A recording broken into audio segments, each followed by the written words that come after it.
Brille avec éclat la grâce du Père, du haut de notre douce patrie. Et sur la rive, il nous confie les feux du salut clairs et sincères. Laissez brûler les feux des côtes, qu'ils brillent loin sur l'océan, car ils guident dans la nuit profonde bien des marins vers leur maison. Notre route est loin de la lumière. Nos cœurs sont lourds de peine et d'erreur. Mais nos yeux voient luire la clarté de l'amour de Dieu plein de splendeur. Laissez brûler les feux des côtes, qu'ils brillent loin sur l'océan, car ils guident dans la nuit profonde bien des marins vers leur maison.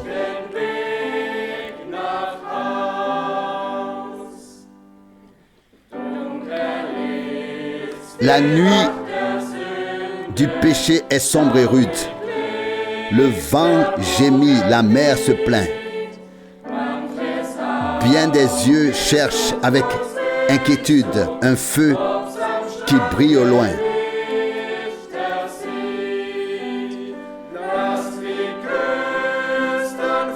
Laissez brûler les feux des côtes, qu'ils brillent loin sur l'océan, car ils guident dans la nuit profonde bien des marins vers leur maison.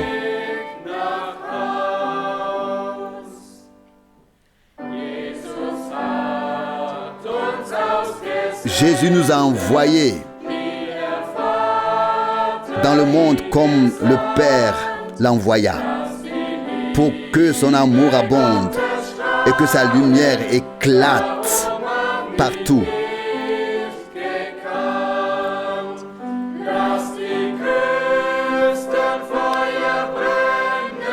Laissez brûler les feux des côtes, qu'ils brillent loin sur l'océan, car ils guident dans la nuit profonde bien des marins vers leur maison.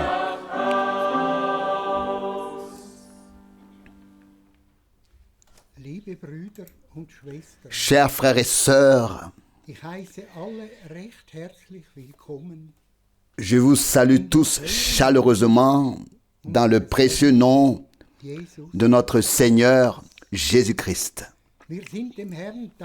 Nous sommes reconnaissants au Seigneur de pouvoir encore toujours nous rassembler à Zurich pour écouter la parole de Dieu.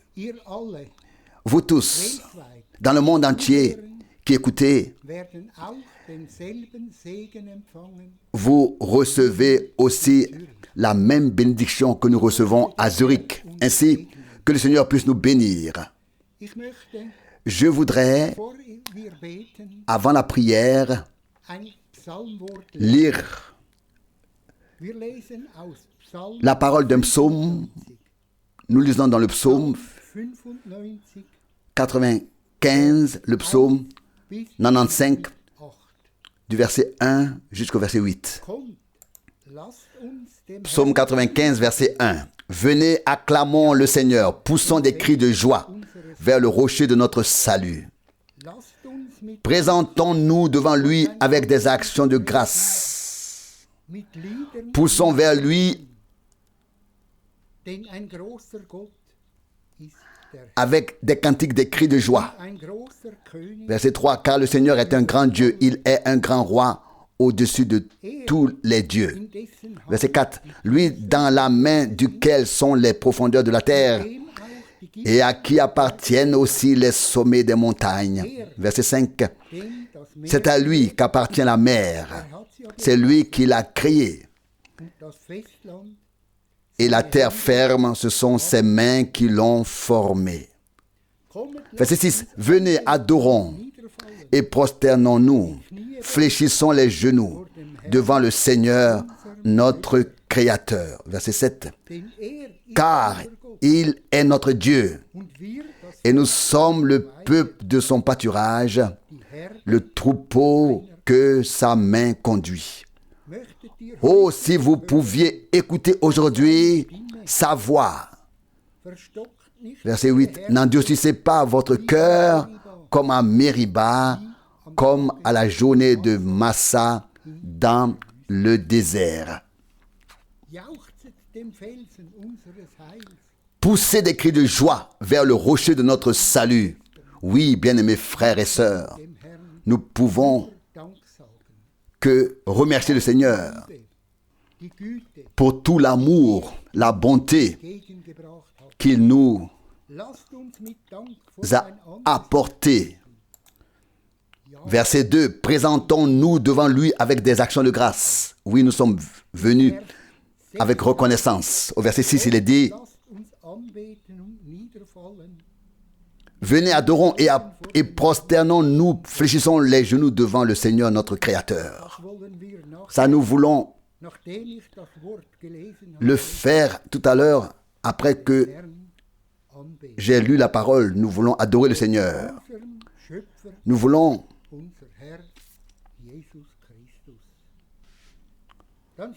nous prosterner devant notre Seigneur Jésus-Christ.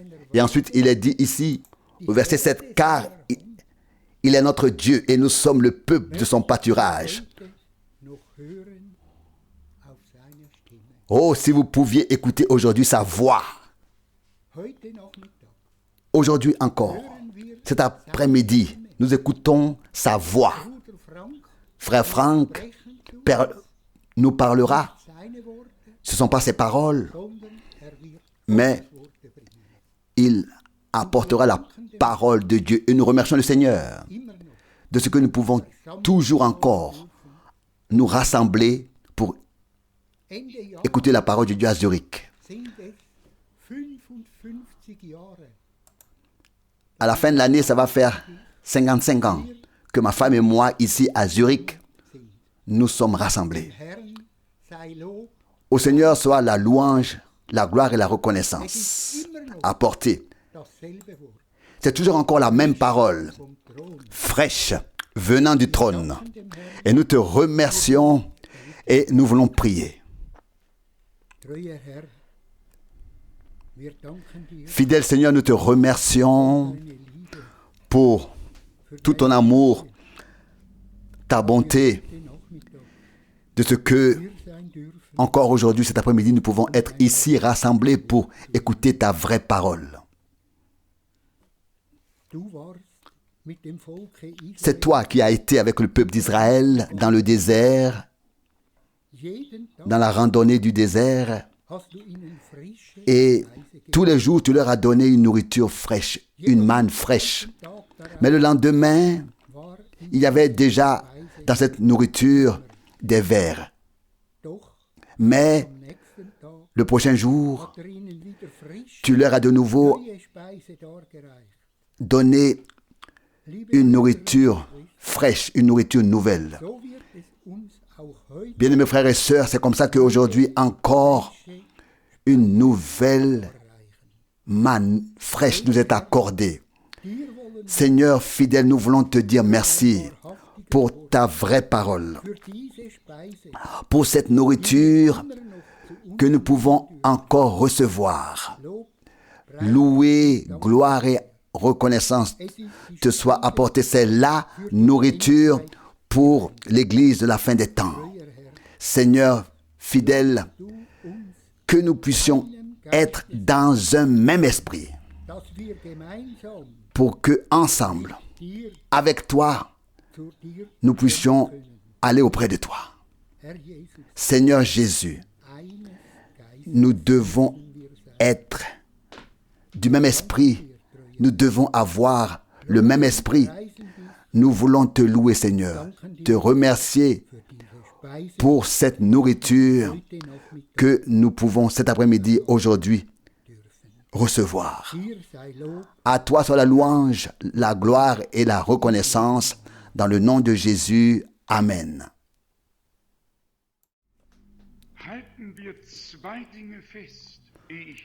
Avant de poursuivre la lecture et la traduction, retenons deux choses. Par le premier Adam, sans avoir été consulté, nous avons été marqués et condamnés par Dieu comme pécheurs. Aucun de nous n'a été consulté pour savoir quand, comment et où il voulait naître. Et aucun d'entre nous n'a été consulté pour savoir s'il voulait être pécheur ou non. Mais il en va de même pour ce qui s'est passé par le second Adam. Alors que nous étions encore pécheurs, que nous n'existions pas encore, que nous n'étions pas encore apparus dans la chair, l'acte de justice de l'unique, à savoir le Christ, a satisfait Dieu pour tous ceux qui viendraient à la foi. Tout comme nous sommes nés dans ce monde, séparés de Dieu et condamnés sans avoir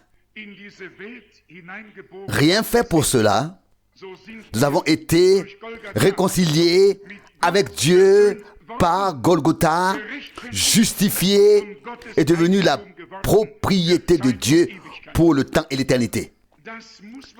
Il faut bien comprendre cela. Sinon, nous serons occupés avec nous-mêmes toute notre vie et à la fin, nous n'aurons toujours pas terminé. Dans les chapitres 5 et 6 de l'Épître aux Romains, on trouve des paroles très particulières. On pourrait les appeler les paroles clés de l'œuvre de rédemption. Et je voudrais, il faudrait lire beaucoup ici.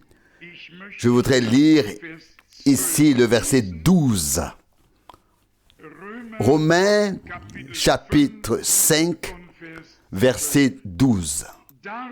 C'est pourquoi, comme par un seul homme, le péché est entré dans le monde, et par le péché, la mort. Et qu'ainsi la mort s'est étendue sur tous les hommes, parce que tous ont péché. Verset 13. Car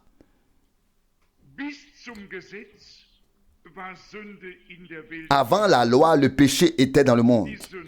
Mais le péché n'est pas imputé quand il n'y a pas de loi. Verset 14. Cependant, la mort a malgré tout exercé son règne sans restriction depuis Adam jusqu'à Moïse, même sur ceux qui n'avaient pas péché de la même manière qu'Adam, qui est le modèle du futur Adam. Verset 15.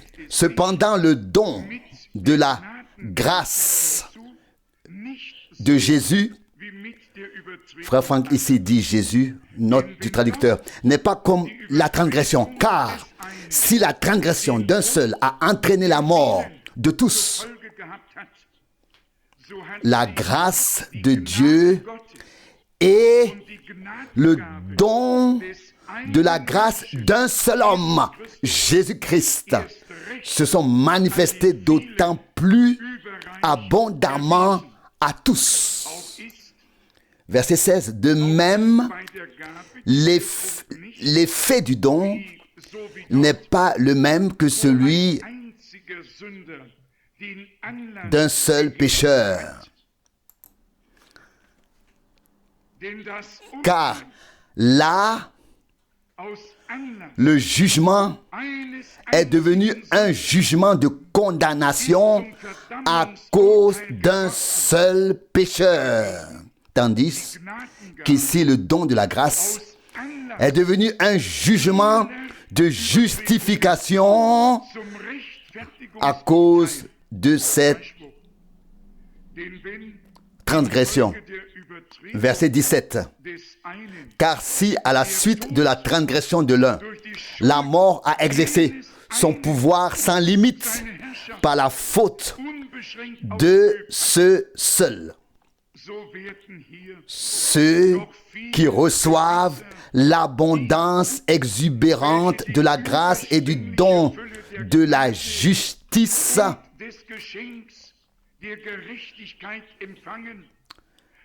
régneront d'autant plus certainement dans la vie future comme des rois par l'un, Jésus-Christ. On pourrait continuer à lire ici, c'est vraiment une phrase clé, l'une après l'autre. Et il est nécessaire que nous parlions la langue de Dieu. Nous admettons être nés dans le péché et avoir vécu dans le péché. C'est le jugement de Dieu sur chaque être humain. Et si quelqu'un s'habillait tout en blanc, il pourrait encore mettre une plume blanche dans son turban, mais en dessous, c'est un homme noir. Tout être humain né dans ce monde est né après la chute et est donc né séparé de Dieu, perdu, condamné, jugé dès son enfance. Et vous avez entendu aujourd'hui la comparaison de frère Branham, dont je suis toujours émerveillé par le tact. Il y a rarement eu un homme aussi plein de tact que lui. Vous avez entendu la comparaison selon laquelle un peu d'eau dite bénie est censée transformer un juif en chrétien. La première question est, qui a rendu cette eau bénie ou sainte? Elle peut tout au plus être mouillée, mais pas sainte. Mais les gens y croient. Et lorsque celui qui avait été transformé a voulu faire quelque chose, celui qui avait le pouvoir de rendre cette eau sainte n'avait pas la foi nécessaire pour croire qu'une transformation pouvait aussi là avoir lieu. Non. Nous sommes sincèrement reconnaissants à Dieu de ne pas nous présenter devant lui comme des pharisiens, comme des gens qui disent « Seigneur, je te remercie de ne pas être comme tel ou tel. » Luc 18, 11. Non, nous disons « Oh Dieu, ton jugement sur moi est juste, est vrai, est exact, il est vrai. » Nous disons « Amen » à cela. Mais quand il est écrit, comme le jugement de condamnation est venu sur tous par l'un, et qu'il est écrit ensuite par l'acte de justice d'un seul, la justification est venue pour tous ceux qui croient. Alors nous disons aussi de tout notre cœur Amen, du fond du cœur. Et alors nous reconnaissons que le premier état a été aboli par Dieu et que le second a été établi comme valide. Par conséquent, aux yeux de Dieu, nous ne sommes pas des pécheurs éloignés de Dieu, mais des enfants réconciliés avec Dieu. Je lis encore Romains 5, maintenant le verset 18. Et ici il est écrit « Ainsi comme par une seule transgression, la condamnation a atteint tous les hommes, de même par un seul acte de justice, la justification qui donne la vie s'étend à tous les hommes. » Oui, je ne sais pas si deux amens suffisent. Je ne le sais vraiment pas. Ça, c'est l'évangile. C'est le cœur, le noyau du message divin. Il n'y a ici aucun homme portant une fonction qui trempe ses mains dans de l'encens ou autre chose et qui agite un pinceau. Et si la parole de Dieu est proclamée avec sincérité, véracité, et heureux celui qui peut y croire, et celui qui croit entre dans la paix de Dieu, le repos de Dieu. C'est merveilleux, et cela devrait tous nous réjouir. Oui, nous disons oui à tout ce que Dieu a dit. Nous disons oui lorsqu'il est écrit que nous avons tous été condamnés lors du premier jugement. Je n'y peux rien, mais c'est ainsi. Et il en va de même pour le second, avec la justification. Vous pouvez le lire à l'avance, s'il est écrit dans le même chapitre au verset 5, que Dieu a déjà manifesté son amour, prouvé son amour à notre égard, pour nous alors que nous étions encore ses ennemis, et nous a déjà réconciliés avec lui-même. Romains 5, verset 8. Il ne tient qu'à toi de l'accepter ou de le refuser, de dire oui ou non, de rester tel que tu es ou de devenir ce que Dieu a prévu pour toi. Et Dieu ne prendra cette décision personnellement à la place d'aucun être humain. Nous devons la prendre, et cela sous l'écoute de la parole de Dieu. C'est pourquoi il est écrit dans Romains 10, la foi vient de la prédication, et la prédication vient de la parole de Dieu. Romains 10, 17. Lorsque la parole est prêchée et crue, Dieu alors agit, et ce que Dieu a établi comme valide s'applique. Si vous lisez l'Épître aux Hébreux, vous trouverez le passage où il est écrit: si la première alliance avait suffi pour amener les hommes à la perfection, Dieu n'aurait pas cherché à établir une seconde alliance. Hébreux 8, 7. Et puis nous pensons à Matthieu 26, versets 26 à 28, où le Seigneur a dit: ceci est la nouvelle alliance dans mon sang. Dieu a établi une nouvelle alliance et a créé un homme nouveau qui a été intégré dans cette nouvelle alliance. Et tout ce qui n'est pas conforme à la nouvelle alliance en nous, nous le déclarons inexistant. Et tout ce que Dieu exige et attend de nous, il l'accomplira lui-même. Il l'opérera lui-même en nous si nous le lui permettons. Et nous sommes effectivement ici pour que Dieu agisse en nous. Lorsque frère Rousse a fait monter la première prière au trône de Dieu après la prière du matin, je me suis dit, comme ce serait beau si nous avions tous, si nous nous étions tous unis à lui. Peut-être que nous n'avons pas entendu vos voix, mais Dieu voit les cœurs. Mais j'ai vraiment un désir urgent. Entrons, participons, prenons part, que ce soit en chantant, en priant, sous le coup de la parole de Dieu, en proclamant la parole. Participons, prenons part, afin que l'Esprit, le sang et la parole puissent agir. C'est ce que nous voulions dire tout à l'heure. Beaucoup ont expérimenté le pardon par le sang, dans la foi en Jésus-Christ. Ils se sont arrêtés là. Ils ne sont pas parvenus à la nouvelle naissance. Ils n'ont pas atteint le sceau avec le Saint-Esprit. Ils se sont contentés de cela et se sont arrêtés là.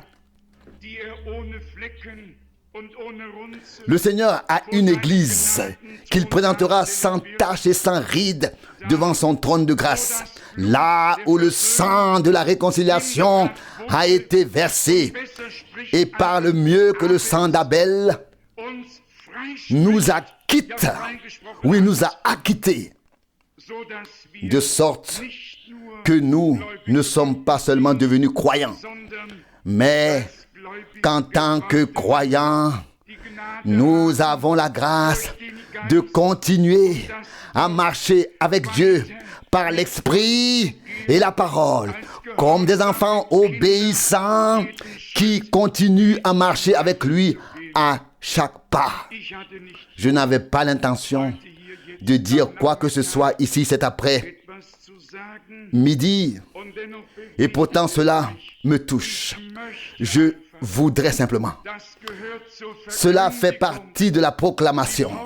Comme Paul l'a dit à l'époque, présenter au Seigneur une épouse sans tache et sans ride. Éphésiens 5, 27.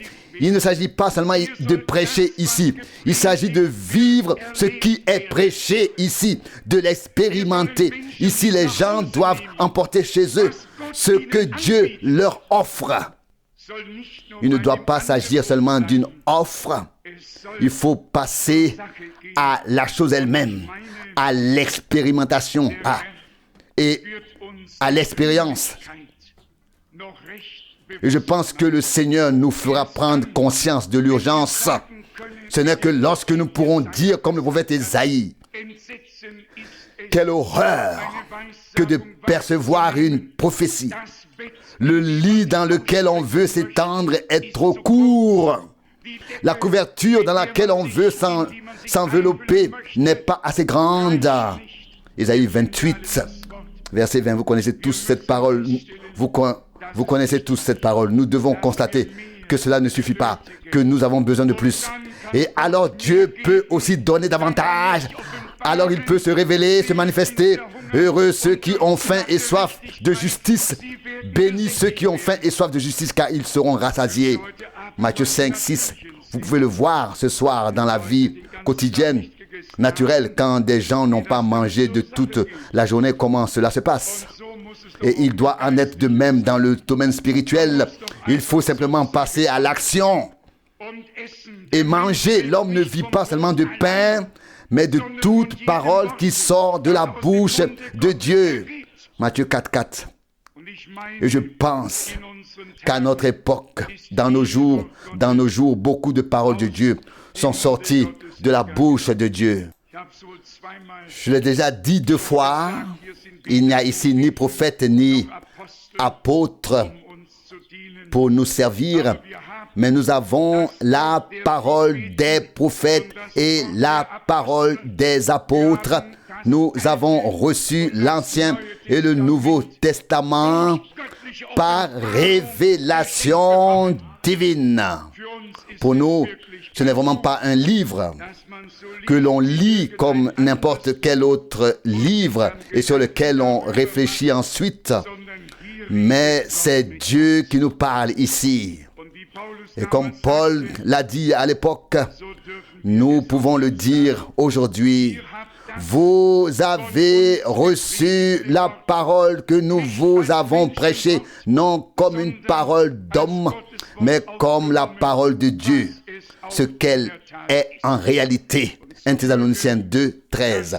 Et ainsi que la parole du Seigneur nous soit adressée de cette manière. Et il serait bon que nous l'écoutions avec crainte et respect et recueillement, que nous soyons ouverts intérieurement, que nous la suivions et que nous réagissions en conséquence, afin que Dieu, par sa parole et par son esprit, puisse accomplir et réaliser ce qu'il a prévu dans la foule rachetée par le sang.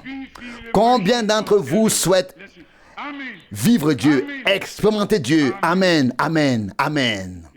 Oui. Combien d'entre vous croient que cela est possible? Oui. Oui, cela ne dépend pas de Dieu. Oh, puisses-tu croire, tu verras des miracles. Jean 11, 40. Qu'a fait le Seigneur en premier après sa résurrection? Quand il s'est adressé aux 11 disciples, il les réprimanda pour leur incrédulité. Marc 16 et 14, le Seigneur était consterné de trouver une telle incrédulité chez les siens. Auparavant, il leur avait dit, ceux qui croient, ces miracles accompagneront ceux qui auront cru. Marc 16 et 17. Et après la résurrection, il constate le désastre de l'incrédulité parmi les siens. Et il dit, et il est écrit, il les réprimanda pour leur incrédulité et leur dureté de cœur. Marc 16 et 14. Je veux vous dire ceci, ces deux choses vont de pair. Partout où la dureté de cœur se manifeste, l'incrédulité n'est pas loin. Mais là où il y a de la douceur, de l'amour, de la grâce et de la compassion, il y a la foi comme le dit l'Écriture. Et dans ce cas, elle nous dit, comme nous l'avons lu dans Romains 5, verset 18, ainsi comme par une seule transgression, tous les hommes ont été condamnés, de même par un seul acte de justice. Tous les hommes ont été justifiés et ont reçu la vie, ont été acquittés. Et il s'agit même d'une justice qui donne la vie, non seulement une justice prononcée, mais une nouvelle vie directement qui agit en ce que Dieu a racheté, qu'il a déclaré juste. Qu'il a déclaré juste. Dieu est efficace. Dieu ne fait pas de promesses en l'air. Quand il envoie sa parole, c'est pour qu'elle accomplisse ce pourquoi il a envoyé. Ésaïe 55, 11. Eh bien, que Dieu nous bénisse. Je vais maintenant continuer à traduire. Si vous êtes seulement né dans la fraternité d'une communauté, alors c'est tout ce que vous êtes. Si vous êtes né dans une doctrine religieuse, alors vous n'avez que cela. Mais si vous êtes né de Dieu, alors vous avez reçu sa parole. Alors Dieu est votre Père et il vous élèvera afin que vous puissiez prononcer sa parole. Quelque chose de nouveau est né. Il est prêt à prendre la parole et à lui donner la vie et à lui donner vie. Maintenant,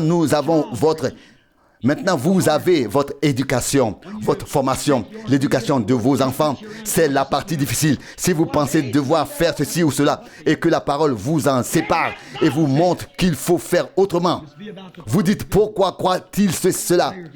De cette manière, d'autres disent que ce que nous croyons n'a aucune importance. Mais Dieu l'a dit ainsi. Vous avez un nouveau Père. Si vous êtes né de nouveau, vous avez aussi une nouvelle nature. L'ancienne nature est morte. Vous avez une nouvelle nature. Autrefois, vous suiviez un chemin. Maintenant, vous en suivez un autre. Avant, vous alliez dans une direction vers le bas. Maintenant, vous allez dans l'autre direction vers le haut. Ce sont de nouvelles inclinations. Vous n'aimez plus les choses du monde, mais les choses de Dieu. Vous ne vous souciez plus de ce que les gens disent, qu'ils se moquent de vous ou non, car vous êtes né d'en haut et vous êtes orienté vers le haut. Dieu n'a pas honte de vous, vous n'avez pas honte de Dieu. Lisez le chapitre 11 de l'Épître aux Hébreux. Vous verrez alors ce qu'ils ont fait. Ils erraient dans des cavernes vêtues de peaux de mouton, etc. Ils vivaient dans le désert. Hébreux 11, 37. Lisez le chapitre 11 de l'Épître aux Hébreux et vous verrez ce que font les gens dont la nature a été transformée. Quelle est votre nature? Sa nature. Si j'avais la nature de mon père, je ferais les choses que mon père faisait. Mais maintenant que je suis né de nouveau, tout dépend de qui est mon père. Si vous êtes simplement né dans une assemblée, c'est votre père alors. Vous pouvez même l'appeler père si vous le souhaitez dans une communauté religieuse. Mais si votre père est Dieu, alors vous êtes né dans la famille de Dieu, alors vous recherchez les choses de Dieu. C'est vrai. Vous êtes un enfant de Dieu. Votre nature est la nature de Dieu. Certains d'entre vous entendent de dire, notre assemblée croit que les jours des miracles sont révolus. Comment pouvez-vous croire que les jours des miracles sont révolus si Dieu lui-même est un miracle? Si, en résumé, il est un miracle lui-même. Si sa nature est un miracle. Si ses actions sont un miracle. Si tout son être, toute sa nature est un miracle. Comment pourriez-vous être autre chose que aussi un miracle? Votre nouvelle nature est un miracle. Votre nouvelle vie est un miracle. Votre être, votre nature est un miracle. Vous ne pouvez plus regarder en arrière vers la nature morte, car tout est devenu nouveau. Une nouvelle créature, une nouvelle création, c'est vrai. Vous connaissez mon histoire. Quand un aiglon a été couvé parmi les poussins, c'était très différent. Mais c'est ainsi qu'il est né. Vous voyez, la graine dans l'œuf était différente. C'était un autre oiseau, bien sûr. Il avait l'air différent, il agissait bizarrement, pas comme les autres, mais il agissait tout naturellement, selon sa nature. Il n'y pouvait rien. C'était un aigle, sa nature était celle d'un aigle. Il ne pouvait être autre chose qu'un aigle. Vous voyez, il en va de même avec ces dénominations. Il y a aussi des aigles, mais ils sont encore dans la boue et dans les choses de ce monde. C'est notre tâche d'aller les chercher et les faire sortir. Un jour, la mère aigle est venue en volant. Pensez-vous que la poule pouvait retenir ce petit? Viens ici, mon chéri, reste ici, et ainsi de suite. Non. Ses inclinations étaient tournées vers le haut, ses penchants. Et il s'envola plus de dénomination. Plus de dénomination pour lui. On ne pouvait pas le retenir. Un homme qui est né de Dieu, vous ne pouvez pas le rappeler à la dépravation du péché. Il est né de nouveau. Il est nouveau. Il a la nature d'un aigle. Il doit s'élever vers le céleste. Il doit aller là où se trouve sa mère et son père. Oh, aujourd'hui, le prêtre dit, venez, rejoignez notre communauté religieuse. C'est du fanatisme. Mais le jeune aigle entend l'appel de sa mère. Peut-être que la mère a dit, Jésus-Christ, le même hier, aujourd'hui et éternellement. Hébreux 13, 8. Et la poule dit, ah, les jours des miracles sont révolus. Clou, clou, clou. Les jours des miracles sont révolus. Ainsi de suite. Vous ne pouviez plus le retenir. Je l'entends dire, maman, comment puis-je monter là-haut? Bats simplement des ailes, ça ira. Tu es un aigle. Marche dans la foi. Comment cela va-t-il se passer? Comment cela va-t-il se passer, maman? Marche selon cela se fera. Regardez les premiers mouvements. Il est monté sur un poteau de clôture, mais ensuite il s'est envolé. Nouvelle nature, nouvelle création. La nature de votre Père. Et vous croyez et aimez chaque parole qu'il a dite. Chaque parole humaine est un mensonge si elle contredit cette parole. La Bible a raison, peu importe ce que dit une communauté religieuse. La Bible a raison pour vous.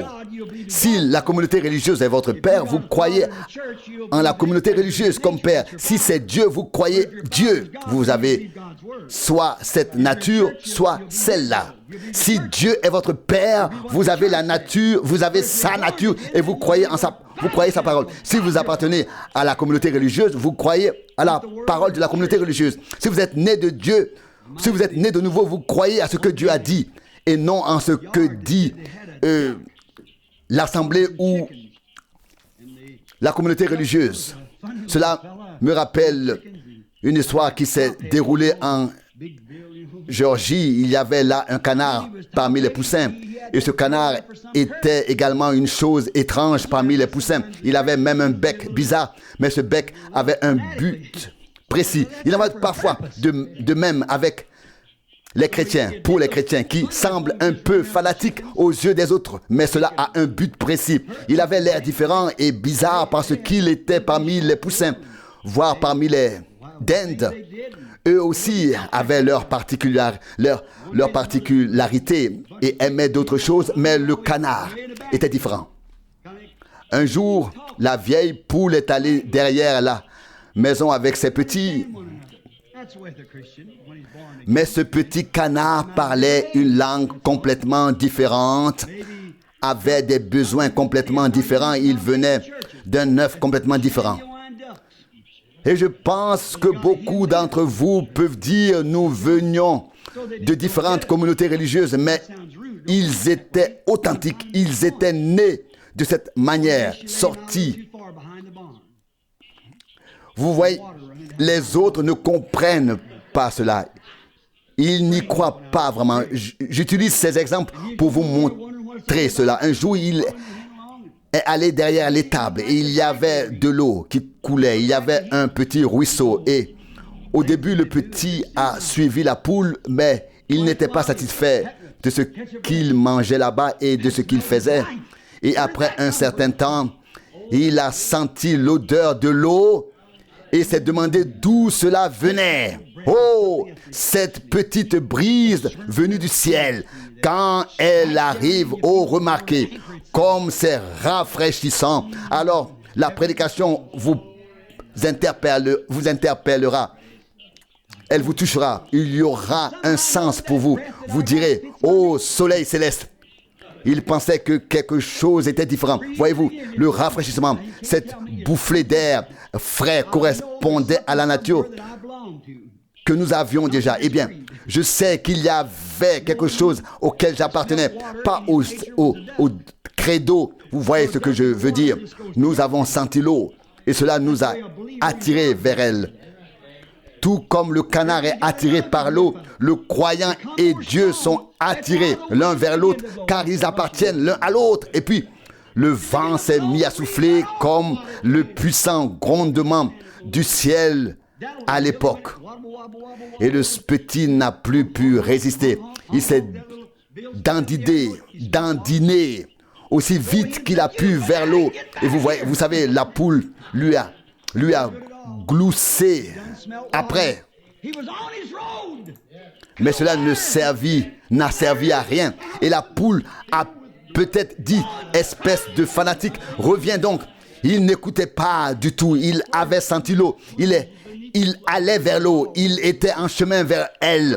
Oh, c'est une source remplie du sang qui a coulé des blessures, des meurtrissures de Jésus. Celui qui se plonge dans ce flot sera débarrassé de toutes ses tâches. Un vrai chrétien ne veut rien avoir à faire avec le monde. Il ne veut pas vivre ici, errant et vagabondant, sans savoir où il se trouve. Aujourd'hui, ils sont méthodistes, demain baptistes, presbytériens, pentecôtistes, ceci ou cela. Oh frère, un vrai chrétien veut avoir le rafraîchissement de l'esprit, le rafraîchissement de la vie qui vient de Dieu, quelque chose qui fait de lui une nouvelle créature. Vous voyagez sur des routes enneigées et verglacées, etc. Vous venez ici. Aimez-vous toujours les choses de ce monde? Alors vous êtes trompé. Alors votre sacrifice n'a pas encore été accepté. Votre nature n'a pas encore été transformée. Savez-vous maintenant ce que signifie être né de nouveau? Votre nature est transformée. Vous devenez une nouvelle création. Vous devez d'abord mourir, puis naître de nouveau. Je sais que je devrais conclure. Donnez-moi encore un peu de temps. Si vous aimez toujours le monde et prétendez être né de nouveau, vous avez peut-être pleuré, vous avez peut-être ressenti ceci ou cela. Bien sûr, on pleure. Qui ne pleure jamais? Et vous pouvez dire, frère Branham, j'ai parlé en langue. C'est bien, c'est bon. Et je regarde maintenant une femme à qui une vision m'a été montrée. Elle a fait un rêve et j'ai pu le lui dire. Et puis j'ai dû aller voir la femme d'un prédicateur pentecôtiste et lui dire, tu n'as pas le Saint-Esprit, ma sœur. Mais ensuite, elle l'a reçu. Vous voyez, c'est différent. Ce n'est pas parler en langue, ce n'est pas danser dans l'esprit. Aucune de ces choses ne peut le remplacer. C'est une mort et une naissance, une nature transformée, une existence transformée. Les anciennes choses sont mortes. Tout est devenu nouveau. Le monde est mort et Dieu a tout renouvelé. Dieu est votre vie et le monde est mort pour vous. Avez-vous compris cela? Écoutez. Maintenant, je dois couper un peu, raccourcir un peu pour dégager les broussailles, les hommes et les femmes qui ne veulent pas suivre la parole de Dieu et son enseignement, bien qu'ils prétendent être nés de nouveau, quelque chose ne va pas. Quelque chose est faux. Maintenant, j'aimerais m'adresser un instant aux femmes. Si une femme sait que la parole de Dieu condamne les cheveux courts, le port de pantalons longs ou courts, etc., et que vous n'avez pas assez de bon sens pour laisser pousser vos cheveux et vous habiller comme une chrétienne, alors vous êtes trompé. Je me moque de ce que vous avez vécu ou expérimenté, que vous ayez parlé en langue ou dansé dans l'esprit, au point que tout le bâtiment en ait été secoué. Cela ne signifie rien. Cela montre simplement que l'amour du monde est en vous, ce qui est condamné par Dieu. Et la Bible dit que la femme doit avoir les cheveux longs, car c'est ce que nous enseigne la nature. Quand elle a les cheveux longs, c'est un honneur pour elle. 1 Corinthiens 11, 15. Et elle, c'est pour cette raison qu'elle ne doit pas les couper. Si elle les coupe, elle déshonore sa tête, c'est-à-dire son mari. Et si l'homme porte les cheveux longs, il déshonore sa tête qui est le Christ. Que les femmes s'habillent décemment comme des dames. Et puis, alors manque déjà de... Et ensuite, elles manquent déjà de décence en général. Et pourtant, elles disent gloire à Dieu, alléluia. J'ai parlé en langue, alléluia, gloire à Dieu. Cela montre que l'esprit qui est en vous est mauvais. Si vous avez la nature de la parole, vous accepterez la parole. Et à tout moment, si vous avez la nature de Dieu, alors vous êtes devenus fils et filles de Dieu. Ses enfants croient en sa parole. Amen. Ses descendants. D'un autre côté, je ne crois pas au baptême au nom de Jésus-Christ, etc. C'est ce que vous dites. Et ils disent quand même, alléluia, mais je ne crois pas au baptême au nom de Jésus-Christ. Cela montre qui est votre Père et en qui vous avez confiance. N'importe quel pasteur, voyez, prédicateur, beaucoup viendront à moi chaque jour, prédicateurs, et diront, n'avons-nous pas chassé des démons en ton nom? N'avons-nous pas accompli de grandes œuvres? Matthieu 7, 22. Évangélistes sur le terrain missionnaire, ce sont de faux enfants, bien sûr. Si vous êtes nés de Dieu, vous êtes lavés dans le bain d'eau de la parole, séparés des choses du monde. Et croyez Dieu, mort à vous-même, à votre nature, à votre façon de penser, mort à tout, vivant dans la parole de Dieu, et elle vit en vous, agit à travers vous et confirme qu'elle est la parole de Dieu. Et Jésus a dit, ces signes accompagneront ceux qui auront cru. Marc 16 et 17. Alors comment pouvez-vous alors nier la parole de Dieu? Nous voyons maintenant ce que signifie la nouvelle naissance. Si vous êtes toujours en colère, méchant, arrogant, etc., et que vous dites ensuite, nous sommes nés de l'esprit, vous vous disputez, vous vous querellez, et tout le reste, non, ce n'est pas une nouvelle vie. Ce n'est pas l'esprit de Dieu. L'esprit de Dieu est humble, doux, patient, aimable. Ça, c'est Dieu. Aimable, bon, indulgent, etc. Ça, c'est l'esprit de Dieu, oui. Mais il s'accroche aux dénominations, parle en langue, prophétise, et ils font ces œuvres. Jésus l'a dit. Ils ont l'apparence de la piété, de Timothée 3, 5. Ils s'accrochent aux dénominations. C'est leur père. Ils y sont nés. C'est devenu leur père. Si vous êtes nés de Dieu, il est devenu votre père. Et il est la parole. Peu importe le nombre d'expériences émotionnelles que vous avez vécues, vous êtes toujours un enfant du diable. Jusqu'à ce que vous soyez mort au monde et que vous soyez devenu vivant en Christ. Faites attention. Une âme, qu'elle soit bonne ou mauvaise, n'est pas changée par la mort. J'ai noté de nombreux passages de la Bible. Puisque j'en parle, justement, qu'est-ce que l'âme? c'est vous. Vous êtes l'âme. La partie qui est en vous, dans votre être intérieur. Quand vous mourrez, tout ce qui est en vous va à sa destination. Vous ne pouvez pas l'arrêter. Alors, c'est le moment. La mort ne change rien, ne vous transforme pas. Seulement la nouvelle naissance vous change. Pendant votre vie, vous dites, oui, j'ai le Saint-Esprit. Et je vous le dis, le Saint-Esprit vous baptise dans le corps pour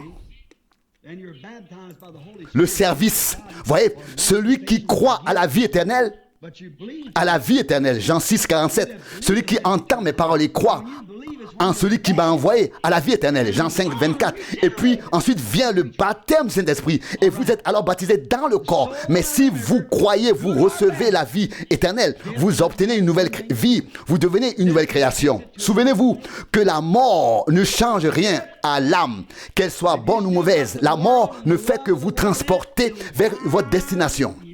L'avez-vous entendu? Si le monde est en vous et l'amour du monde, alors il mourra, car le monde doit mourir.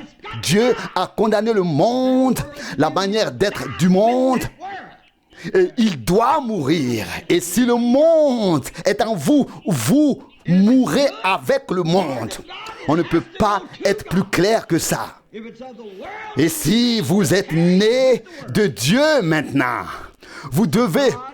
Cela doit retourner à Dieu. Si elle est du monde, elle doit retourner au monde et périr avec lui. Si elle est issue de Dieu, elle retourne à Dieu. Qu'elle soit instruite ou non, cultivée ou non, riche ou pauvre. Si le monde est toujours là, l'âme doit mourir. Et si elle est dans votre âme et les choses du monde, vous périrez avec le monde. C'est clair, n'est-ce pas? Cela devrait être clair. Vous faites partie du monde mort. Et tout comme le monde est mort, vous êtes mort avec le monde. Mais si vous êtes né de nouveau, vous vivez avec Christ déjà maintenant. Alors vos inclinations, vos penchants sont tournés vers les choses d'en haut et non vers les choses du monde. Colossiens 3:1. Mais si vous êtes né de nouveau, de l'Esprit de Dieu, vous faites partie de Dieu et vous êtes une partie de Dieu et vous êtes éternel avec lui. La mort ne peut plus vous toucher. Lorsque vous êtes né de nouveau, vous êtes éternel. Vous avez été transformé d'une créature temporelle à une créature éternelle. Vous avez été transformé, vous êtes passé de la mort à la vie. Je parle de la vie éternelle, de la mort éternelle à la vie éternelle. Si vous êtes du monde, vous mourrez avec le monde. La Bible dit dans l'épître de Jean, si quelqu'un aime le monde, l'amour du Père n'est pas en lui. 1 Jean 2,15. Vous ne pouvez pas aimer à la fois le monde et Jésus en même temps. Jésus a dit, vous ne pouvez pas aimer à la fois Dieu et maman. Matthieu 6, 24. Vous ne pouvez pas aimer à la fois le monde et Dieu. Et celui qui dit qu'il l'aime et qui ne garde pas ses paroles et ne fait pas ce qu'il dit est un menteur et la vérité n'est pas en lui. 1 Jean 2, 4. Ainsi, il est écrit, ô vous membres de la chapelle Branham et vous, bonnes personnes, faisons le point. C'est le nouvel an. Commençons à faire quelque chose, à rejeter les choses du monde, à les mettre dehors. Eh bien, les gens d'aujourd'hui acceptent beaucoup d'esprits. Ils vont là-bas, reçoivent l'esprit qui est dans une assemblée ou bien dans une communauté religieuse, et même les esprits qui disent nous sommes l'esprit de Dieu, nous sommes nés de nouveau, et cela ne correspond pas à la parole de Dieu. Cela n'est pas vrai. Ce sont des esprits qui leur font dire qu'ils sont nés de nouveau. Pouvez-vous imaginer que l'Esprit de Dieu renierait sa propre parole?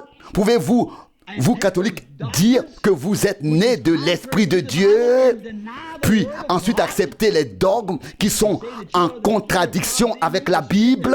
Pouvez-vous renier la parole de Dieu et dire que vous avez en vous l'Esprit de Dieu, l'Esprit qui a écrit la parole, l'Esprit qui a écrit la Bible? Pourrait-il la renier? Non, c'est impossible. Si Dieu dit quelque chose, il ne peut pas ensuite le changer plus tard. Il est impossible que Dieu mente. Il est la source de toute vérité.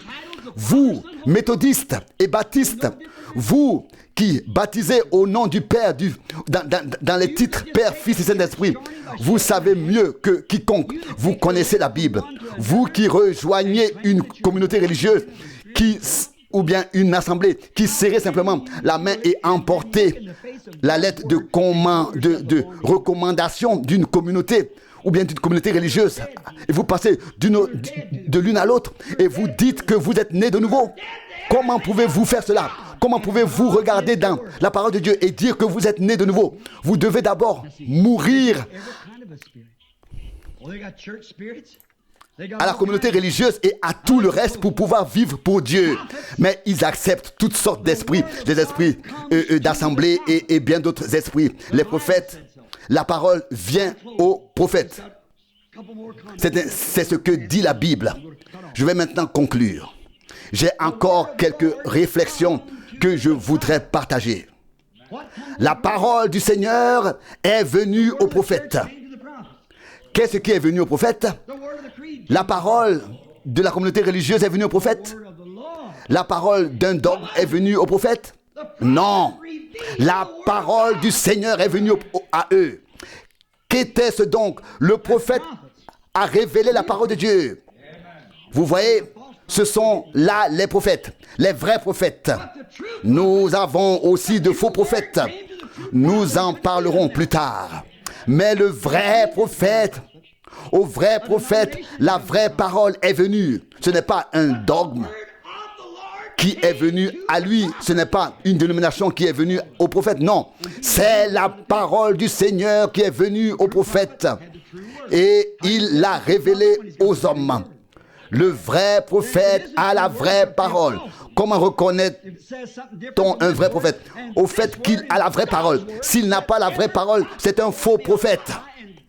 Cette parole est la parole de Dieu, et que la parole de chaque prophète soit un mensonge, mais que la parole de Dieu soit vraie et véritable. Si la parole de Dieu vient d'un prophète, alors c'est un vrai prophète. Car la parole vient au vrai prophète. Vrai prophète, vraie parole. Faux prophète, fausse parole. Ou credo, ou dénomination, interprétation. Rejoignez-nous, dites cela, croyez cela, faites cela. Mais la vraie parole vient au vrai prophète.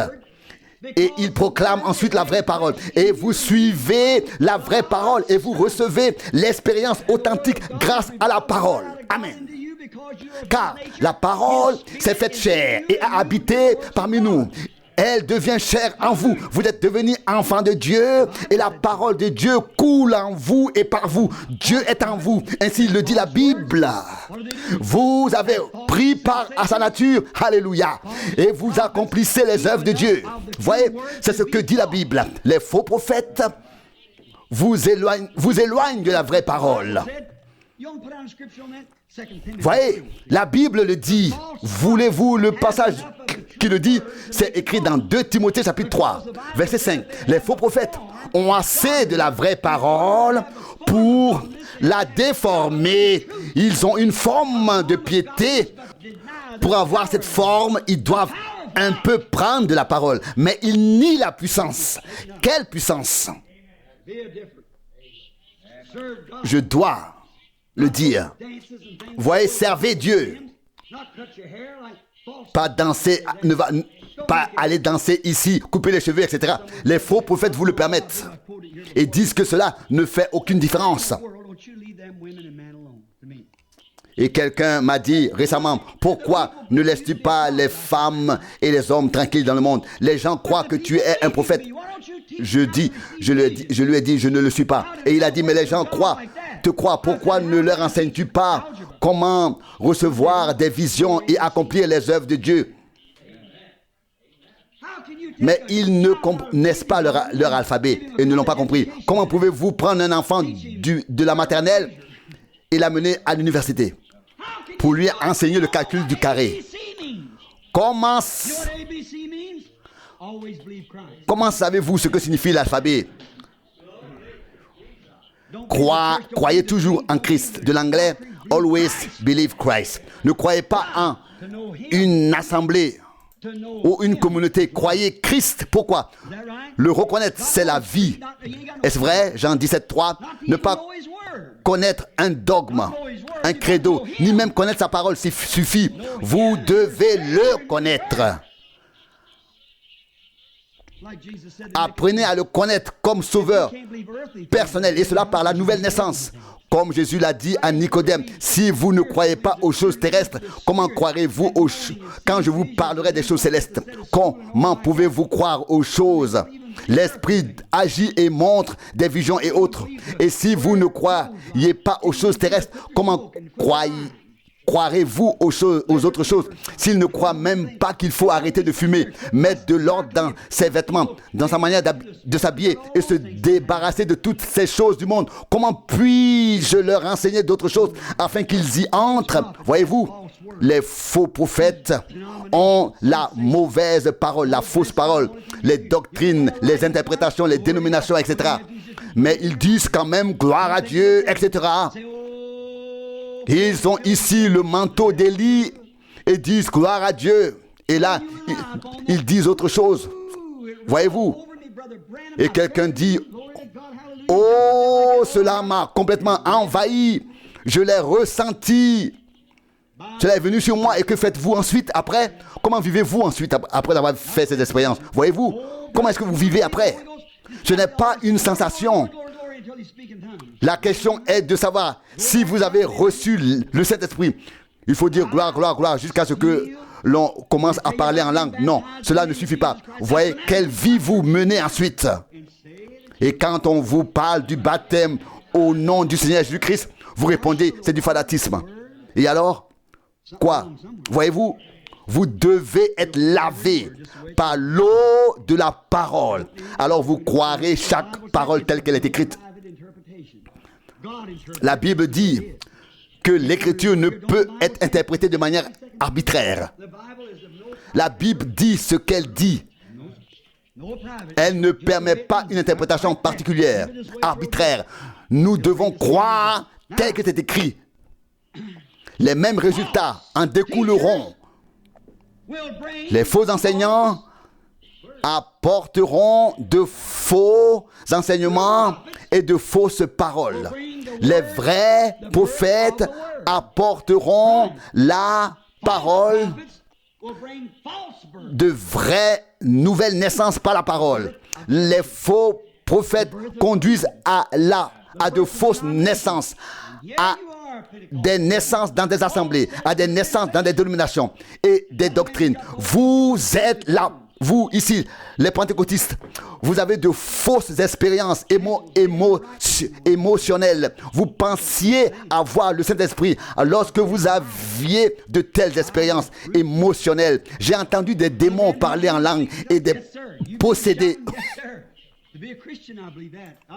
Vous les connaîtrez à leurs fruits, Matthieu 7, 16. Vous demandez, frère Branham, crois-tu au parler en langue? Oui, je crois tout, même au cri de joie à tout. Mais si la vie n'est pas derrière, alors quoi? Voyez, je crois la parole de Dieu. Ne vous contentez pas de dire Alléluia et de partir. Ne vous contentez pas de parler du Christ, mais soyez humble, doux et aimable et bon. Ayez les fruits de l'esprit. Vous voyez, quand on va dans une ville, il faut d'abord être impeccablement coiffé, habillé. Le costume ne doit pas avoir de plis, etc. Ensuite, il faut avoir une certaine somme d'argent avant de pouvoir tenir une réunion. C'est comme ça aujourd'hui dans les dénominations. Vous voyez, c'est faux. Les faux gardent assez du vrai pour en faire une forme de piété devant les gens. Je veux que vous écoutiez maintenant. Fausse conception. Vous savez ce que c'est? Une fausse conception. Elle conduit des millions de personnes à une fausse naissance. Les faux enseignants croient en une sensation, en des expériences émotionnelles. À cause d'une émotion, une sensation, ils pensaient déjà l'avoir reçue. Certains ont vu une lumière devant eux. ont eu une sensation. Tout cela est peut-être bien, mais cela ne suffit pas. À moins que vous ne l'ayez réellement reçu. Il y en a qui disent qu'ils ont déjà été manifestés en tant que fils de Dieu. Où? Quand? Alors vous dites, alors gloire à Dieu, j'ai fait un songe, j'ai vu ceci et cela. Je crois au songe. Mais si le songe ne correspond pas à la parole, alors il est faux. Ceci est la vérité. Tout le reste est faux. Des millions de personnes sont conduites vers une fausse naissance. J'avais un article de journal que je voulais apporter dans lequel il était rapporté que le père œcuménique des communautés religieuses orthodoxes grecques avait parlé au pape Jean 23 et avait dit comment il voulait se réunir en tant que protestant et catholique. Il y a quelqu'un qui a dit loué soit Dieu. Je crois que c'était le frère Norman qui m'a apporté l'article et m'a dit c'est plus tard que nous le pensons, frère Branham. Voyez, le président et tous les hauts postes de l'État, les postes ministériels sont occupés par eux. Voyez, notre nation est sous contrôle catholique. Eh bien, rendez à Christ ce qui appartient à Christ. Par exemple, si vous disiez au porc, tu es un mouton, serait-il déjà un mouton? Et vous diriez, porc, viens avec moi, je vais te brosser les dents et te donner un bain, te frotter vraiment, et après tu seras un mouton pour moi. Oui, je vais te frotter et tout ça, mais après, ce ne sera plus pareil. Tu devras te comporter comme un mouton. Tu ne diras plus... Mais voyez, ça ne marche pas. Il ne s'agit pas seulement de le mettre dans l'eau et de le frotter. C'est une mort et une naissance. Amen. Vous voyez, les moutons ont besoin de nourriture pour moutons. Mais même si vous ne donnez que cette nourriture à un cochon, il reste ce qu'il est. Bien sûr que c'est vrai. C'est un cochon par nature. Si vous aimez le monde et les choses du monde, vous êtes toujours un cochon. Que Dieu nous vienne en aide. Dit frère Franck. Vous mourrez en tant que porc. Et restez ainsi jusqu'à ce que vous soyez vraiment mort. Et que vous puissiez être renouvelé. Et que le sacrifice que vous avez offert en tant que porc soit consommé et n'existe plus. Jusqu'à ce que vous soyez devenu réellement un mouton. Mais d'abord, l'ancien doit avoir disparu. Vous ne pouvez pas simplement dire soit ceci, soit cela. Non. Cela doit se produire réellement. Ce n'est pas en proclamant des doctrines, des interprétations, en disant simplement gloire à Dieu, honneur à Dieu. J'ai parlé en langue, frère Branham, etc. J'ai dansé dans l'esprit toute la nuit. Oh, cela m'a complètement envahi. Mais je te le dis maintenant. Mais du baptême au nom de Jésus, je ne te laisserai rien dire là-dessus. Vous voyez, tu es encore un porc, rien d'autre. Mes brebis entendent ma voix, ma parole. Jean 10, 27. Je vous demande, frère, montrez-moi un passage où une personne a été baptisée selon la formule au nom du Père, du Fils et du Saint-Esprit. Ils disent aussi, peu importe ce que cela produit, alléluia, je ne veux rien savoir de ces trucs de Jésus seul. Non. Je sais que je l'ai reçu, je sais que je l'ai reçu. Non. Le mouvement Jésus seul est un groupe de personnes, une dénomination. Et l'un ne peut accuser l'autre car les deux ont tort. Je parle de vrais chrétiens régénérés, nés de nouveau à 100% par l'Esprit de Dieu et imprégnés de la rosée du ciel. Que vous soyez méthodiste ou autre, l'important est que vous soyez dirigés vers la parole et que vous en fassiez l'expérience personnelle. Amen. Les gens d'aujourd'hui veulent des raccourcis. Ils pensent qu'on le reçoit en un instant et puis que font-ils réellement? Ce soir, ils sont dehors, comme certains dont nous connaissons les noms. Nous ne voulons pas les nommer car cela est enregistré sur bande magnétique. Un jour, ils sont dans une boîte de nuit, jouent de la guitare là-bas, et le lendemain matin, ils jouent dans l'assemblée avec la même guitare et pincent les cordes de la même guitare. Voyez, la Bible dit dans le prophète Ésaïe, au chapitre 28, toute la table est pleine de vomissements. Au verset 8. Et il est écrit, la truie se roule dans la boue après s'être lavée et le chien retourne à son propre vomi. 2 Pierre 2, 22. Pourquoi reviennent-ils toujours? Parce qu'ils ne sont pas nés de nouveau. S'ils étaient nés de nouveau, ils seraient de nouvelles créatures. Voyez, un vieux corbeau, vous pourriez le peindre d'une belle couleur, comme une colombe, tout blanc, par exemple. Oui, mais le corbeau resterait un corbeau, tout comme un boussard, un oiseau de proie, tout comme avant. Il se jette sur des choses mortes. Vous savez, une colombe n'a même pas besoin de prendre un bain. Oh, alléluia! Une colombe est faite ainsi. Elle a de l'huile en elle qui sort de l'intérieur et imprègne ses plumes et les nettoie. Cela vient de l'intérieur. Oh, la buse peut dire, oui, j'en ai aussi. Non, pas comme ça. Non. Et pas non plus un peu d'eau bénite aspergée ici ou là. Non. Une naissance doit avoir lieu. Oh, certains disent, loué soit Dieu, je vais à l'assemblée tout comme toi, alléluia, ainsi de suite. Non, ça ne marche pas ainsi.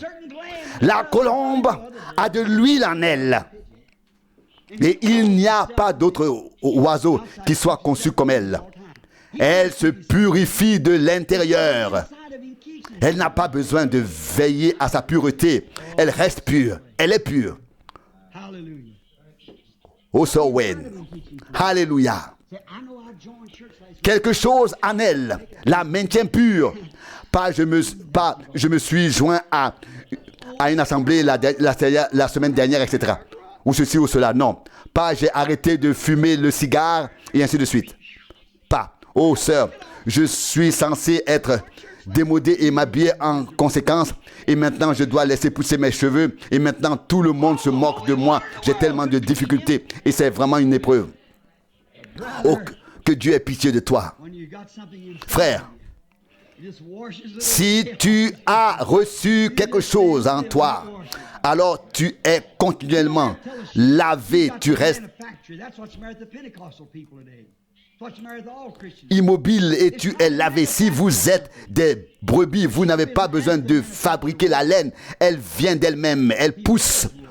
On ne dit pas à la brebis, donne-moi de la laine, elle vient automatiquement. Vous portez les fruits de l'esprit. Vous dites, oui, maintenant je dois faire ceci, puis cela, et alors je dois être... Non, non, non. Naissez de nouveau, simplement. Soyez simplement nés de nouveau. Vous demandez, dois-je veiller toute la nuit? Dois-je étudier toute la nuit et même faire des pénitences, me repentir? Non, certainement pas. Naissez de nouveau. Faire des exercices de repentance? Non. Cela doit venir de l'intérieur et cela mettra alors de l'ordre à l'extérieur. Vous voyez, l'intérieur doit être lavé et alors l'extérieur ne sera plus un porc, mais un agneau. Vous savez, je ne suis pas instruit. Je dois simplement parler avec de tels exemples. J'ai lu l'histoire de Jean-Baptiste. Lui aussi a utilisé des expressions terrestres comme race de vipère. Il a parlé des haches qui ont été placées à la racine des arbres, etc. Matthieu 3, 10, il a puisé cela dans la nature à l'époque. C'est ce dont il parlait. Il a fait des comparaisons avec des choses qu'il connaissait. Quand vous voyez un cochon et un agneau, c'est une belle comparaison. Tout le monde la comprend. Un cochon reste un cochon, un agneau, un agneau. Vous devez naître de nouveau avant de pouvoir être un agneau. Les raccourcis. Aujourd'hui, on veut tout avoir très vite, raccourcir. Les pentecôtistes et d'autres veulent raccourcir le chemin vers le ciel. Et disent alléluia, raccourci, alléluia ici, et raccourci, et de nouveau, alléluia. Non. Et puis on dit, oui, demain j'irai là-bas, j'expulserai, je chasserai les démons, et etc. Je ferai ceci et cela, alléluia. Mais ils veulent tous prendre le raccourci et apporter autant de choses du monde qu'ils le peuvent. Vous ne pouvez rien emporter du monde et il n'y a pas de raccourci pour le chemin du ciel. Vers le ciel, vous devez passer par Golgotha. Vous mourrez. Oh mon Dieu, que puis-je dire d'autre pour l'exprimer correctement? Vous devez mourir, littéralement mourir au sens propre du mot, mourir aux choses du monde et naître de nouveau. Amen. Pas de monde, pas de choses du monde, tout est mort, plus de raccourcis. Vous voyez? Ils ne veulent pas grandir. Ils veulent tout avoir tout de suite. Mais nous grandissons dans le Seigneur. Il faut grandir et vivre des expériences. On a besoin de croissance pour vivre des expériences. Les gens de la côte ouest, il y a déjà un groupe qui dit « Nous baptisons dans l'immortalité par le baptême d'eau. Grâce à lui, vous devenez de jeunes hommes et de jeunes femmes, etc. » Les autres ont le manteau d'Élie et ici l'Apocalypse. Et ceux-là, ils pensent qu'ils sont déjà les fils de Dieu manifestés. Absurdité. Où trouvez-vous cela dans la parole? Les bébés ne naissent pas adultes, ils naissent bébés et grandissent jusqu'à l'âge adulte. Je devrais peut-être relire Éphésiens, peut-être le verset 15, quelque part dans cette partie du 4e chapitre. Peut-être commencer par le verset 12, Éphésiens 4, verset 12. Afin de rendre les saints capables d'exercer le ministère de l'Église pour l'édification du corps de Christ, verset 13, jusqu'à ce que nous parvenions tous enfin à l'unité de la foi et de la connaissance du Fils de Dieu, à la maturité de l'homme parfait, à la pleine mesure de la stature, dans la plénitude du Christ. Verset 14, car nous ne devons plus être des enfants immatures, ballottés et emportés à tout vent par les doctrines, par la tromperie des hommes qui par leur ruse cherchent à nous égarer. Verset 15, mais en pratiquant la vérité, nous devons grandir en tout vers celui qui est le chef, le Christ. Quoi? Demain? Déjà demain? Non. Grandir en lui. Grandir en lui. Il est le chef, le Christ. Il est la tête, le chef, le Christ. Une croissance. Je me souviens de la première prédication que j'ai prononcée. Je suis monté sur scène, sur l'estrade, et j'ai pensé que je m'en étais bien sorti. Et les vieilles femmes ont pleuré, ce qui m'a fait tellement plaisir. Elles m'admiraient en tant que jeune homme, et le docteur Davis était un vieil avocat. Il a dit aujourd'hui, c'est toi qui prêches. Et je suis venu et j'ai demandé comment je m'en suis sorti après la prédication. Je pensais qu'il dirait bien. Et il a dit, c'est le pire que j'ai jamais entendu. Je n'ai jamais entendu quelque chose de semblable, d'aussi mauvais. J'ai dit, mes frères Davis, mais ils ont tous pleuré. Mais il a répondu, mais ils pleurent aussi aux enterrements. Et on pleurait, et on pleure dans certaines occasions. Et il a dit, tu sais Billy, tu n'as pas prêché la parole, tu as parlé d'une mère qui a perdu un enfant et qui a pleuré, etc. On ne naît pas de nouveau à travers ce genre de choses qui sont présentées ainsi. Il m'a coupé l'herbe sous le pied directement. Ce n'est pas la jubilation, mais la parole qui importe. La parole rend vivant et apporte l'expérience. Et il a dit, Billy, je vais t'expliquer. Quand j'ai dû défendre ma première affaire en tant qu'avocat, c'était entre un homme et une femme. Et la femme pleurait et j'ai pleuré avec elle. Et soudain, l'avocat de la partie adversaire a dit, quelle absurdité, faites sortir cet homme. L'avocat de la partie adverse était adulte. Il savait de quoi il s'agissait. Pleurer ne sert à rien. Il a dit, monsieur le juge, combien de temps le tribunal va-t-il tolérer ces absurdités et supporter tout ce comportement? À quoi bon? C'est comme ça pour beaucoup. Beaucoup de choses sont faites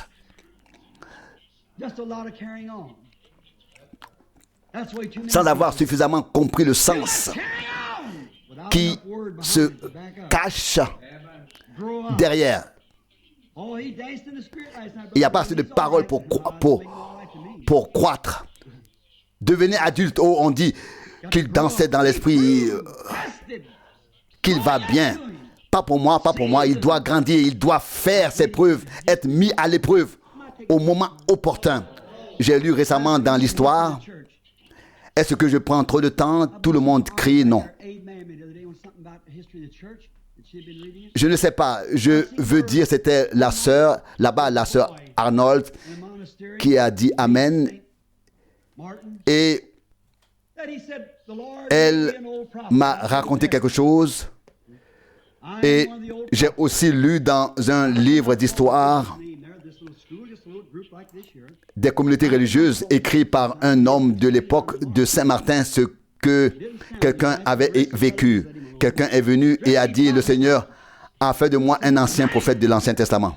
Et il a dit, je vais prophétiser. Et il a dit, ce soir, Dieu descendra et me donnera une robe blanche et je m'assiérai parmi vous. Et alors vous saurez que je suis l'un des prophètes de l'Ancien Testament.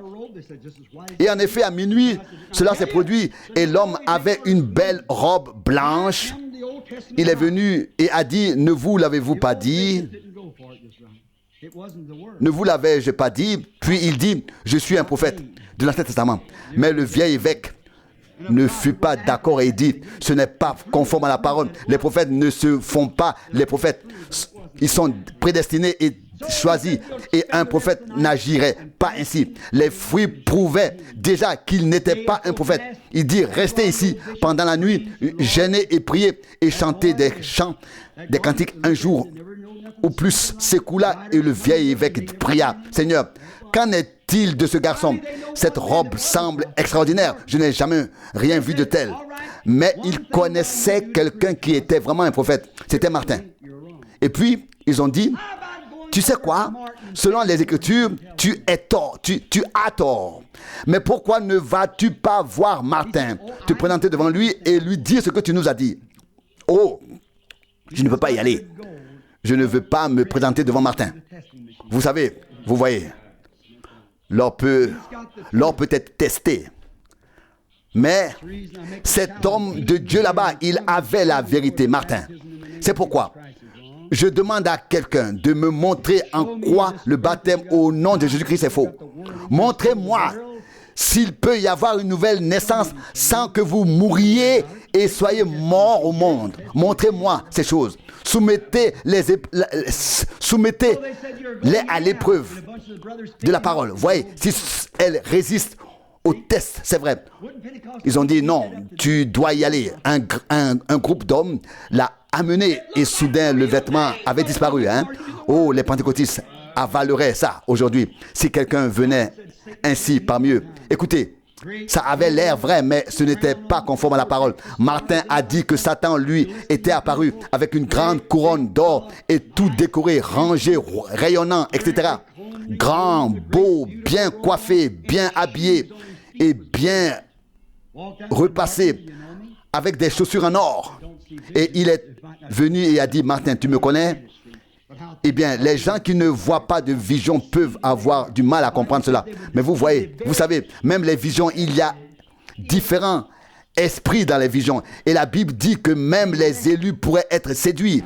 Matthieu 24, 24. Voyez-vous, les élus sont ceux qui sont prédestinés et qui sont nés dans ce but. Et il s'est approché de l'élu, Martin, et il lui a dit, me connais-tu, je suis Christ. Et il a dit, me reconnaîtras-tu? Martin hésita, c'était étrange. Il a attendu un instant, répéta et dit, ne me vois-tu pas? Je suis Christ, je suis le Christ, ne me reconnais-tu pas? Et il a dit ainsi 3 ou 4 fois. Et Martin a dit, Satan, je te connais. Mon Seigneur n'est pas encore couronné. Il sera couronné lorsque les saints seront autour de lui. C'est conforme à la parole. Là, la communauté religieuse romaine a tellement de dogmes, des mauvais esprits sont entrés. Ils ont d'abord dû renier la parole avant de pouvoir accepter les dogmes. Tenez-vous à l'écart de cela. Des esprits se lèveront et séduiront presque tout le monde. C'est ainsi que c'est écrit. Comme Jannes et Jambres s'opposèrent à Moïse, de même ces hommes s'opposeront à la vérité, ayant l'esprit perverti. 2 Timothée 3, 8. Ils feront des miracles, toutes sortes de signes. Tenez-vous à l'écart d'eux. La parole du Seigneur est venue aux prophètes. Et nous croyons les prophètes. Faites attention, il a dit, je te connais Satan. Mon Seigneur n'a pas une figure aussi importante que toi. Mon Seigneur est parti d'ici avec un vieux vêtement et des marques de clous dans les mains. Et il reviendra comme il est monté au ciel. De la même manière. Mais l'apparition a disparu. Il entre, fait tous paraître si beaux. Oh, ils ont parlé en langue. Ce sont les meilleures personnes que vous voyez, que vous ayez jamais vues. Regardez, écoutez, faites attention. Ne croyez pas tout. Soyez sur vos gardes. J'espère que ces paroles ne vous ennuient pas. Vous êtes des chrétiens nés de nouveau et vous grandissez à l'image du Christ au cours de votre vie. D'abord un bébé, puis la croissance, puis nous apparaissons à l'âge adulte, à la stature parfaite. Amen. Voilà. Jour après jour, année après année, vous restez les mêmes. Nous nous tournons vers la parole. Si vous demeurez en moi, Jean 15, 7, vous dites, je suis né de nouveau, alléluia. J'ai fait cela et ceci, mais je ne crois pas au baptême au nom de Jésus, etc. etc. Vous voyez, ils sont des gens, ils sont ballottés par tous les vents de doctrine. Mais nous pouvons dire que par grâce, nous sommes nés de l'Esprit. Nous grandissons en Christ par la parole à l'image de Christ, à sa stature. Si vous êtes né prophète, vous restez prophète. Si vous êtes né pour être chrétien, vous restez chrétien. Si vous demeurez en moi et que mes paroles demeurent en vous, écoutez, grandir jusqu'à la stature parfaite de Christ. Pas comme un jeune avocat qui se met à pleurer et à dire des choses qui ne sont pas convenables. Non. Grandir. Éprouvé par les années, etc. Être mis à l'épreuve. Nous sommes fondés sur le Christ, le rocher. Que les dénominations fassent ce qu'elles veulent. Je dis, Seigneur, garde-moi humble. Il nous conduira jusqu'à cette rive. La maturité, l'âge parfait. Vous voyez maintenant la stature parfaite. Vous voyez maintenant comment les choses se présentent réellement. Après la mort, vous ne pouvez plus rien changer. Pas des expériences émotionnelles. Vous avez tous été témoins de tout cela. Vous êtes des centaines et vous voyez ce qui s'est passé. Mais si les gens meurent dans cet état, que se passe-t-il alors? La mort ne change rien à leur nature. Aux chrétiens, pour conclure, laissez-moi vous dire ceci. Tournons-nous vers lui et sa parole avec toute notre sincérité. Venez humblement comme il convient aux chrétiens et naissez de nouveau par son esprit.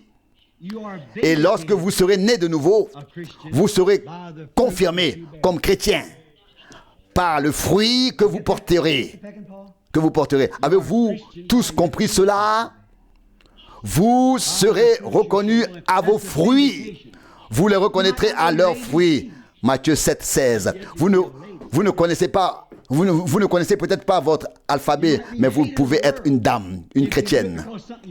Vous pouvez être haï par le monde à cause de ce que vous avez fait. Mais si vous êtes haï à cause de lui, c'est autre chose. Vous n'êtes peut-être pas un théologien. L'aveugle était né aveugle. Jésus l'a guéri. Voyez, il était ainsi depuis sa naissance. Mais Jésus l'a guéri. Il lui a rendu la vue. Et quand il est venu et qu'il a pu voir, les pharisiens l'ont interrogé et lui ont demandé qui a fait cela. Cela ne pouvait pas être nié que quelque chose s'était passé. Cet homme n'était pas un théologien. Il ne pouvait pas argumenter comme le feraient les prédicateurs. Il ne pouvait pas leur expliquer. Et il n'était pas théologien. Mais qu'a-t-il fait? Ils ont dit, rendre gloire à Dieu. Nous sommes les théologiens. Nous savons que cet homme est un pécheur. L'homme ne pouvait pas renier ce qui lui est arrivé, mais il ne pouvait pas non plus résister à leurs paroles. Mais il a dit une chose: je ne sais pas ce qu'il est, je ne sais pas s'il est un pécheur, mais je sais une chose: j'étais aveugle et maintenant je peux voir. Et vous tous, je ne sais pas s'il est un pécheur, je ne peux pas le dire, mais je sais une chose: j'étais aveugle et maintenant je vois. Qu'est-ce qui se passe avec vous? Jean 9, 25. Qu'a-t-il fait? Il a été confirmé. C'est vrai. Il a été confirmé. Quelque chose s'est produit. Tout son être, sa nature a été transformé, changé des ténèbres à la lumière, de l'aveuglement à la vue. Un homme né de l'Esprit de Dieu qui avait autrefois la forme de la piété et niait la puissance, etc., a dit: les jours des miracles sont révolus. S'il est né de nouveau, il n'a pas besoin d'être un érudit, mais il croira chaque parole de Dieu. Mes frères et sœurs de peau noire, pardonnez-moi de dire cela maintenant. Ce frère du Sud, on disait de lui qu'il ne savait pas lire et il avait toujours la Bible avec lui. Et on se moquait de lui en disant: tu ne sais pas lire, pourquoi emportes-tu la Bible avec toi toujours? Il répondait: je crois ce qui est écrit dedans. Et il a ajouté: je crois de la première à la dernière page, et je crois même la couverture, car il est écrit dessus la Sainte Bible.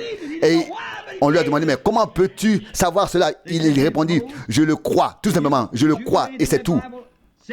Il dit, et il lui dit: Moïse, ferais-tu ce que dit la Bible? Oui, la Bible dit, alors je le ferai. Si c'est la Bible qui le dit, je le ferai. Voilà. On lui dit: très bien, Moïse, si le Seigneur te commandait de sauter à travers ce mur de pierre, comment pourrais-tu le faire? Et il demanda: la Bible dit-elle que Moïse doit sauter à travers ce mur de pierre? Ils répondirent: eh bien, mais si Dieu te parlait et te disait de sauter à travers le mur de pierre, il dit: si Dieu me disait de le faire, alors je le ferais. Et ils demandèrent: comment pourrais-tu le faire? Tu te cognerais la tête. Non, Dieu aurait déjà fait le trou pour moi avant que j'y arrive. Vous voyez, vous devez oser prendre Dieu au mot, à sa parole, et agir en conséquence. Voici une petite femme nerveuse. Elle pense qu'elle va mourir. Tu ne vas pas mourir. Tu demandes: comment cela peut-il arriver? Prends sa parole, repose sur toi dessus. Tiens-toi là-dessus et vois ce qui se passera. Dis au diable qu'il est un menteur. Peu importe ton âge, dis au diable: retire-toi, et il devra se retirer. Et tu verras ce qui se passera. Alors tu cesseras de dire: oh, j'ai eu une crise cardiaque. J'ai eu une crise cardiaque. C'est un mensonge. Tu n'en as plus. Crois simplement en la parole de Dieu. C'est vrai. Si vous êtes né de nouveau, Dieu vous confirmera. Et baptisé, etc. Car Dieu confirme sa parole, sa nature. Vous le reconnaîtrez à ses fruits, c'est vrai. Tous ces serviteurs ont été confirmés de la même manière. Comment connaît-on un péché? Parce qu'il porte des pêches. Comment savez-vous que c'est un pommier? Parce qu'il porte des fruits et des pommes. Comment savez-vous que c'est un chrétien?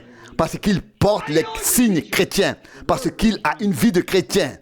Une vie chrétienne. Comment savez-vous que c'est un enseignant? Parce que la parole est apportée par lui. Comment savez-vous que c'est un prophète? La parole est apportée par lui, rend témoignage et est confirmée. Elle se confirme elle-même. Comment cela se produit-il? Il faut d'abord mourir. Vous voyez, nous devons mourir et devenir une nouvelle création en Jésus-Christ. Cela vient par la vocation, par l'appel et non, et nous y restons fidèles. Les fruits de l'Esprit nous accompagnent lorsque nous sommes ses serviteurs, lorsque nous sommes nés de nouveau. Les fruits de la vie du Christ nous accompagnent. Comment reconnaissez-vous le péché? Parce qu'il porte des péchés.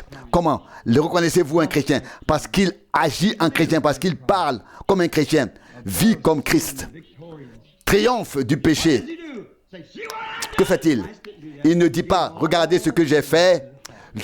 Le Christ n'a pas fait cela. Il a rendu toute la gloire au Père. C'est vrai. Faites de même. Vous les reconnaîtrez à leurs fruits. En vérité, je vous le dis, si un homme ne naît de nouveau, il ne peut voir le royaume de Dieu. Jean 3:3.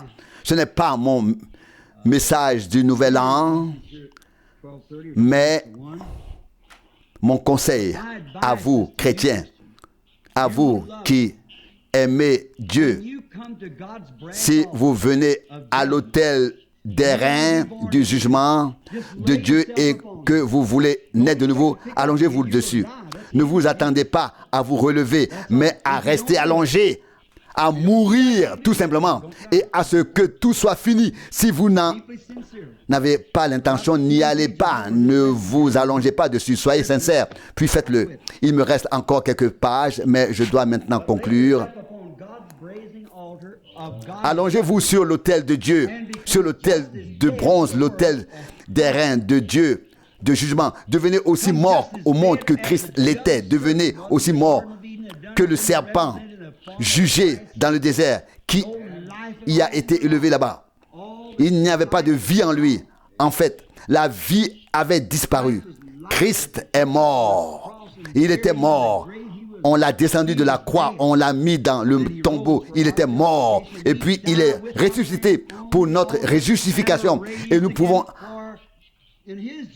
mourrons avec l'agneau sur l'autel. Et nous sommes ressuscités avec lui par la justification. Car sa vie qui l'a fait sortir de la mort, cette même vie nous a élevés de notre condition mortelle et nous a fait de nouvelles créatures dans le royaume de Dieu et nous a scellés pour le jour de la rédemption de notre corps. En vérité, je vous le dis, si quelqu'un ne naît de nouveau, il ne peut voir le royaume de Dieu. N'essayez pas de comprendre. Jésus dit que vous ne pouvez pas comprendre. Acceptez-le. Acceptez-le sur la base de sa parole. Vous ne croyez pas aveuglément. Non, vous dites, Seigneur, Seigneur, tue-moi. Ce n'est pas une expérience émotionnelle. Tue-moi, enlève le monde de moi. J'aime encore les choses du monde. Non, je ne parle pas de la création des beautés de ce monde. Je parle du désir, de la convoitise, de la saleté de ce monde, etc. Ces choses meurent automatiquement. Elles n'ont plus aucun droit sur vous. Elles vous sembleront sales. Vous dites, je ne comprends pas comment les gens peuvent vivre ainsi. Vous vous exclamerez, et plus vous le verrez, plus cela vous rendra malade. Vous ne pouvez plus faire de compromis. Il n'y a plus de place pour cela. Non, même si le monde existe, il est mort pour vous. Vous ne pouvez plus y prendre part. Vous êtes mort. Ne le faites pas.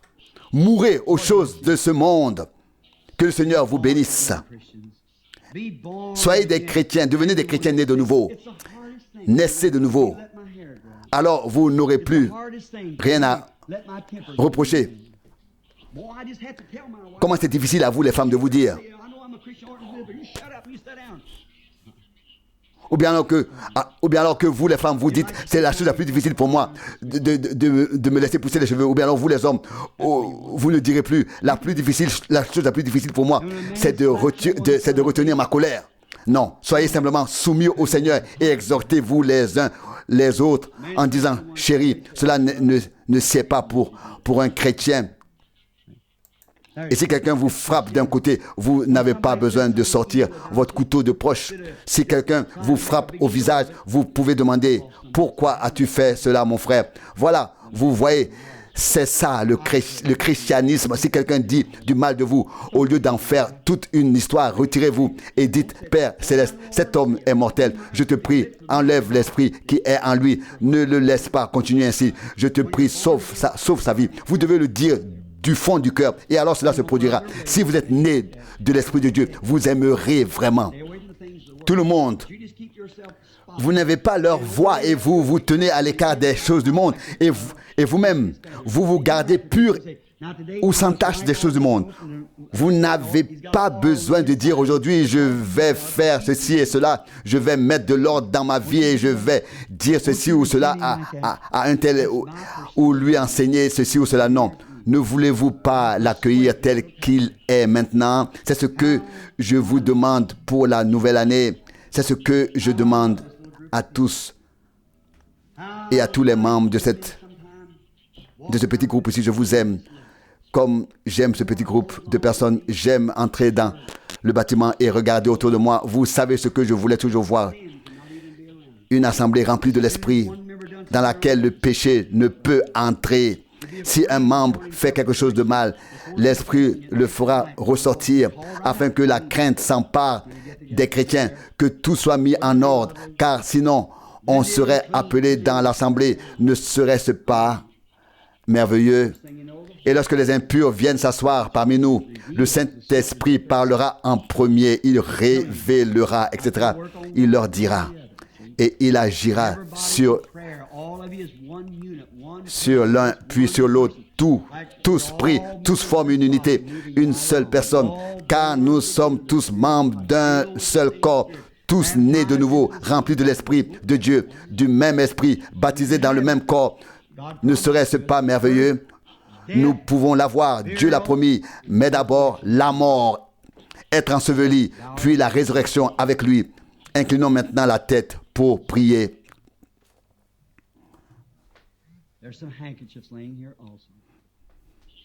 Voici des mouchoirs. Dieu saint, nous reconnaissons, Seigneur, la sainteté alors que nous nous tenons en ce lieu. Nous reconnaissons que nous sommes dans la maison de Dieu. Nous nous y trouvons et sommes en communion avec le corps du Christ, qui est la maison de Dieu. Les membres du corps sont rassemblés ici. L'un vient d'ici, l'autre de là, pour cette réunion. Aujourd'hui, en ce jour, l'enseignement a été long comme à l'école du dimanche. Mais Père, je crois que cela a été décidé par toi afin que nous comprenions ce que signifie la naissance et la résurrection. Ce que signifie naître de nouveau. Nous devons mettre les premières choses à la première place. Nous devons mourir pour naître de nouveau. Tu ne changes pas tes lois. La loi naturelle en est la preuve. Car chaque semence naturelle, chaque graine naturelle doit d'abord mourir pour renaître.